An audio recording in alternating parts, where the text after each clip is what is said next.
When aircraft went down in the Arctic during the Second World War, survival was no longer measured in days. It was measured in hours. The cold was not simply uncomfortable or exhausting. It was mechanical, stripping heat from the body with relentless efficiency. Allied planners understood this early, especially after repeated losses over Greenland, Iceland, northern Canada, and the Soviet Arctic routes. Pilots who survived a crash often died shortly after, not from injuries, but from exposure. The response was not heroic improvisation on the ground. It was careful preparation in advance. One of the most overlooked tools of Arctic air warfare was a sealed survival container dropped from the air, designed to keep a stranded airman alive long enough to be found. This was the World War II Arctic box, a compact system built around hard lessons, cold physics, and absolute necessity. Why Arctic survival demanded a different kind of thinking. Standard survival kits failed almost immediately in polar conditions. Matches froze, rations turned into solid blocks, and exposed skin lost function in minutes. Movement became dangerous, not helpful. The Arctic punished unnecessary action. Designers realized that survival here was about conserving heat, preventing moisture loss, and creating shelter without relying on fire or complex tools. The Arctic box reflected this philosophy. Every item inside was chosen to work when hands were numb, wind was constant, and visibility could disappear without warning. How the Arctic box was designed to survive the drop itself. The box had to endure being thrown from an aircraft into ice, snow, or frozen tundra. It was built with reinforced corners, sealed seams, and a bright exterior finish to aid visibility against white terrain. Parachutes were sometimes attached, but not always, as wind could drag the box out of reach. The container itself was often as important as its contents. Pilots used the box as a windbreak, a seat to stay off the ice, or even as part of a makeshift shelter. In Arctic survival, elevation from the ground can mean the difference between life and hypothermia. What insulation inside the box revealed about cold weather priorities. Wool blankets, reindeer hide liners, or layered textile insulation formed the core of the kit.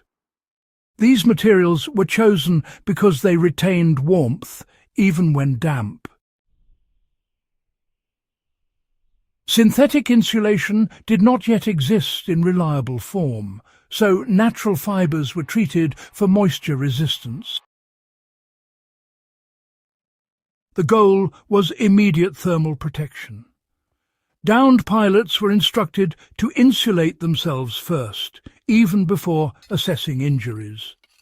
Modern survivalists can learn from this priority.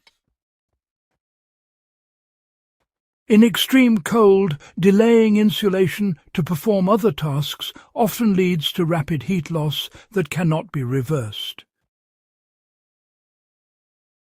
So, how exactly was food and drink engineered for those frozen environments?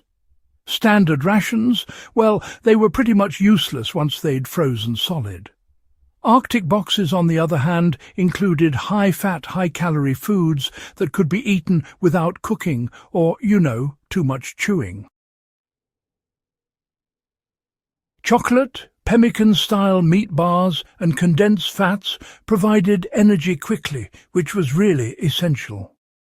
Alcohol was sometimes included, not as a warming agent, but more as a morale booster, and occasionally as an antiseptic. Modern understanding clarifies that alcohol does not raise core temperature, but at the time it served psychological and, well, limited medical roles. For today's preparedness, the lesson is clear. Cold weather food must remain accessible and digestible without fire or liquid water. Why signalling tools mattered more than navigation equipment. Pilots were not expected to walk out of the Arctic. Rescue depended on visibility. The box included flares, dye markers for snow, mirrors, and sometimes radios designed to function in sub-zero temperatures. Bright fabric panels could be spread on snow to form visible symbols. These tools turned passive survival into active rescue signalling. Modern outdoor practitioners can, really apply this by prioritizing visibility in winter kits. Being seen often saves more lives than moving toward uncertain safety. How medical and maintenance items reflected realism, not optimism. Medical supplies were minimal but purposeful. Frostbite treatment, bandages and pain relief took precedence over complex surgical tools. Equipment repair items included cordage, simple knives and patches, allowing pilots to secure clothing and shelter. The kit assumed limited dexterity and energy. Tasks had to be achievable with gloved or partially numb hands. This realism is often missing from modern survival planning, which assumes full mobility and ideal conditions.